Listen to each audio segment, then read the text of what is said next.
For the 1 billion people in the world who live with a disability, life can sometimes be a challenge.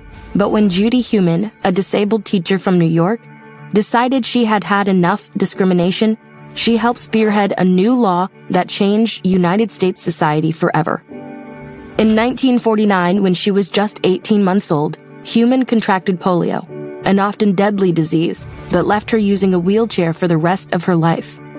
As a child, she experienced her first taste of discrimination when the principal of her kindergarten refused to let her enter the building on her first day of school, claiming she posed a fire hazard.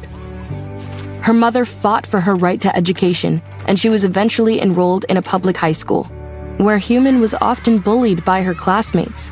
But at Camp Gen Ed, a summer camp for children with disabilities, she was able to make new friends and experience an inclusive life. It inspired her to want to change things so that others with disabilities can enjoy the same freedoms as those without. While studying speech therapy at Long Island University, Heumann led protests calling for improved access. And after graduating, she applied to be a teacher. But the New York Board of Education denied her request for a license, using an excuse she had heard before: she was a fire hazard. So Heumann sued and won in a settlement out of court, becoming the first teacher in New York to use a wheelchair. Now a pioneer, she threw herself into campaigning for disability civil rights.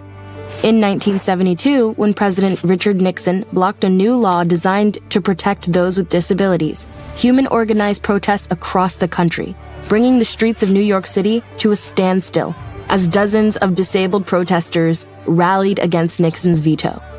In 1983, she co-founded the World Institute on Disability, a global organization dedicated to improving the lives of disabled people everywhere.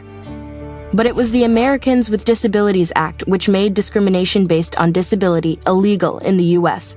that proved to be her greatest victory. Heumann went on to serve under 2 presidents. Today, she is recognized as one of the greatest disability rights activists of her generation. Why do you think it's necessary to advocate for disability rights?